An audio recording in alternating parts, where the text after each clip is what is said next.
I do not have a formal education in design or art, but I am a creative at heart, and somehow I have created listings that have not made me just 4 figures, but 5 figures and 6 figures in a year. I wanted to share in one video for those of you who feel the same, and maybe you're entering into print on demand and you may feel, oh, I don't have a formal education or background in design and art. Will I ever succeed? And the answer is yes, because I am one statistic of many that have not had a formal education, and not to knock that at all. And honestly, you just need to learn some design tips in order to create designs that are going to go viral for your business. Just to start off, I also wanted to invite those of you to my live design workshop. So if you like this video and you like the content within it, I'm doing a live design workshop. There will be a wait list down below, and if our doors are open for it to grab tickets, you'll see it down below as well. Sometimes there's just little tweaks or reworking of designs that some people need, or just feedback that's going to help them create more and more designs and better designs over time that are going to convert for your listings and products. There is a limited seat and ticket amount, just because for the people who do join, I want to make sure that you're getting the best experience and that you're getting that feedback from myself as well. Besides announcing that live workshop, I just want to give you 2 words of advice and bits of wisdom I found. It's going to sound so not sexy and unattractive and really boring, but you want your designs to be simple and you want them to be relatable. If you look at the best-selling listings on Etsy, you're going to see such simple designs that are selling. And then on top of that, they're relatable to the customer. You're going to see usually one font and maybe one phrase, or maybe just a name in one font, again, with a graphic. That's what you'll notice in a lot of best-selling Etsy listings. And there are some that are complicated and complex and different than the rest, and that's good, right? But a lot of them you're going to notice are just simple. Just keep that in mind as we go into this video, and I'm going to share with you not one, but 10 viral design tips, tricks, and hacks that I've learned through my time. I am using the software Kittl, so if you don't have Kittl already, I highly recommend getting it, because a lot of these tricks and tips I've used in Kittl, and you'll see me do tutorials on this channel with it. So I do want to note, I do get discounts from the companies that I show on this channel. So if you want a discount, please check out the current promotion that may show up. And besides that, we're gonna hop straight into this video, guys. So the first design style we are going to go over today, and I'm gonna share with you, that's super trendy right now. It's been trendy for the past few years on Etsy, to be quite honest. And this is the stretched college font.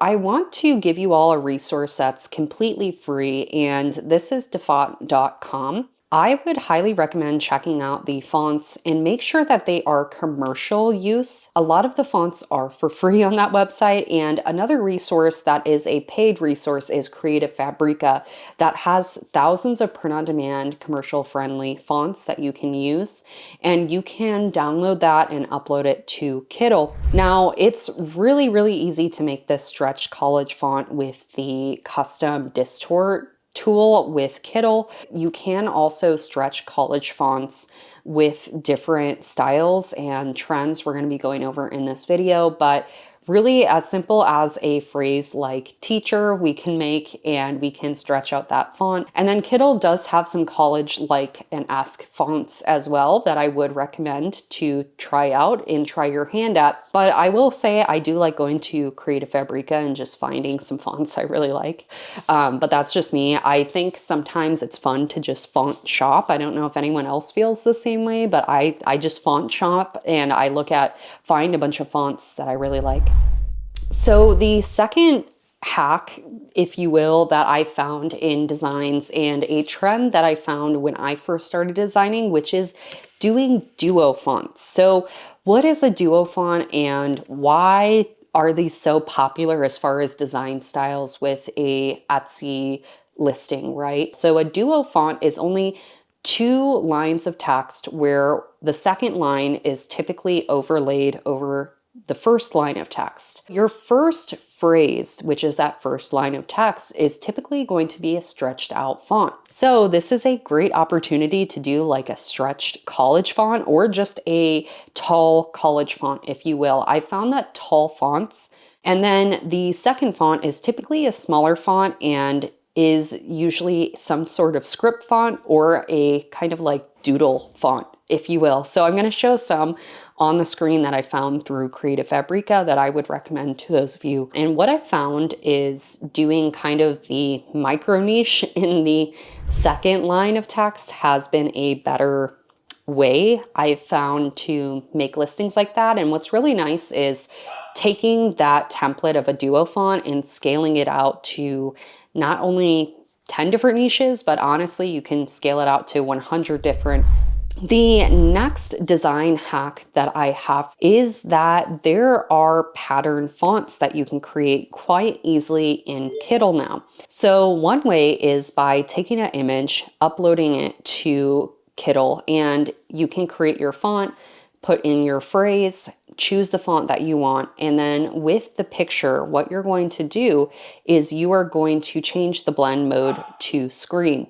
And this is going to go over the entire font and give that pattern look. And a pro tip I have for those of you is to also use AI. So Kittle has its own AI. You can create a pattern with Kittle AI quite easily, and then you can overlay that too, right? So that's a huge pro of using Kittle. So the next hack and tip I have for those of you for design is adding borders. So it kind of goes with that Kittle design hack, but this is a new trend I've seen as far as doing double borders and just regular borders. So first off, if you do one border on a pattern font, that's one trend that's been very recent on Etsy. The second trend is a almost stretch college font look. So we're kind of compounding on trends. And then with that stretch college font, I've seen a lot of use of double borders. That's another tip I have for you, is doing a double border effect like you're going to see on the screen, where you do one color and then you duplicate and add a second color. Now, this is just a current trend that I've seen, and it's kind of a fun one to try out for your own shop. I want you to be different because that is something that is very important to Etsy, is having different products and designs that are going onto Etsy that are not like the rest. And that's how you can start your own trend. And a new trend is by finding different fonts, but you still want to keep the same principles that we talked about earlier, which is simple and relatable. That's my challenge to you in this video, is if you've made it to this point, please write challenge accepted down below that you are going to try a maybe new trend or create a new trend that is unique to your shop. The next thing that is a special effect that I found out how to do when I was first starting on Etsy was a cutout effect that almost looked like a border erased on graphics and even fonts. So you're gonna see me in the video what I do for this. There are two ways to do this effect. The first way is simply by vectorizing your image. So let's say you have a graphic and you want to maybe create a border around the image that is almost touching other fonts or other graphics in your design. So what you can do is you can vectorize that image.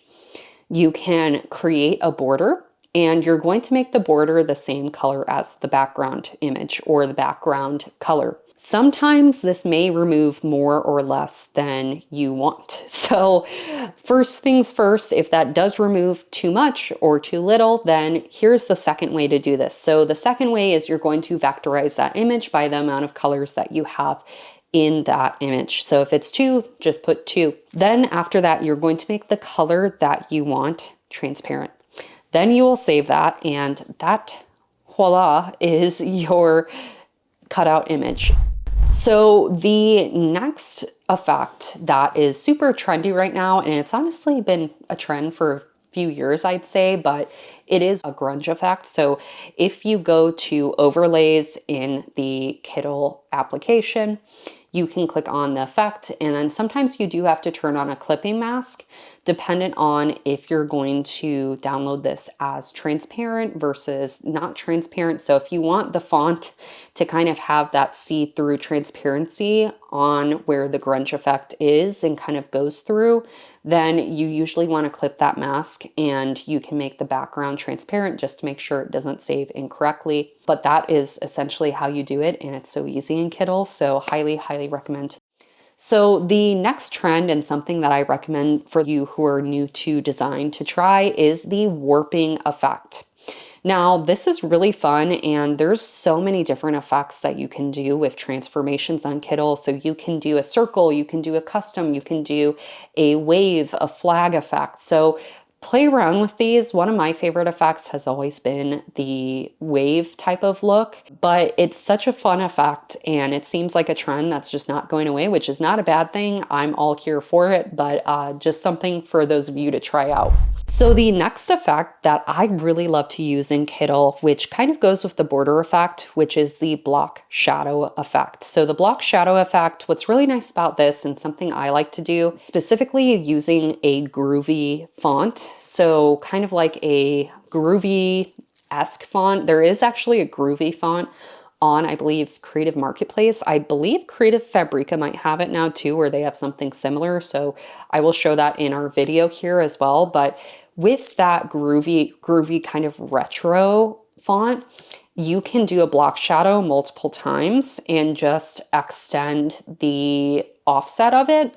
And this can create kind of that groovy repeated shadow effect that you may see on a lot of t-shirts. I thought I'd share that in this video because it's an effect I learned, but I don't think I ever shared because I don't know, I just couldn't figure out. We can, oh my gosh, I thought that was a spider. Oh Jesus, that scared me. It was just a fuzzy. Ugh, it looked like a spider. Anyways, the next effect, which this is kind of a bonus effect that's really fun to do in Kittl, which is a cotton candy effect, or just a gradient on your letters, or really anything that you create. If you create graphics on Kittl, you can easily do a effect of a gradient. And I know there's ways to make it neon, there's ways to make it cotton candy, which is my current favorite type of look that I've been playing with on Kittl. But there are so many other different types of colors you can kind of put together in this gradient effect that's really fun to just play around with. And then adding a border, again, like earlier that we talked about, is just a huge pro of that type of effect. And then maybe even throwing on a grunge texture. That is like one of my favorite things to do in Kittl. The next effect that we absolutely have to talk about is object masking. Now, this goes along with the blending of the screen type of effect, but this is basically masking any object. So let's say you have a shape that you want to mask, or you find a shape on Kittl, but you only want it in maybe a circle format or a square format, or some other type of format. So you can drop that photo, drop a pattern in, maybe with AI you created, and then you can also move and kind of change the shape a little bit too with dragging the corners. There's just other ways that you can kind of intertwine that masking effect that's just very unique to this application. My last tip and hack, if you will, that I'm going to leave you all with is the image vectorization tool. So this is really, really unique to Kittl, and it's honestly one of my favorite features because I think it's so unique for personalization listings to create on Etsy. In the past, I've used this on my dog Chloe, and I've vectorized her and put her on a phone case in the past, and it's just such a unique tool that you can use and almost make like almost that pop art. But basically this is just a really fun effect, and I found it is very, very useful even with personalization. And if I create an image with AI and I might not like the colors in the image, I can just vectorize it, and then I can create a really cool graphic for my t-shirts, for my sweatshirts, for my mugs, for blankets, really anything you can turn into a vector. and you can add a border to that vector. There's just so much you can do, and you can play with the colors. Outside of that, that is it for this video, guys. If you haven't gotten Kittle already, I highly recommend checking it out and trying it out down below. Again, you do get usually some sort of discount if you sign up under that link. Besides that, if you're interested in that design workshop that is live with me, don't forget to join that waitlist below. And that's it, guys. I'll see you guys in the next video here.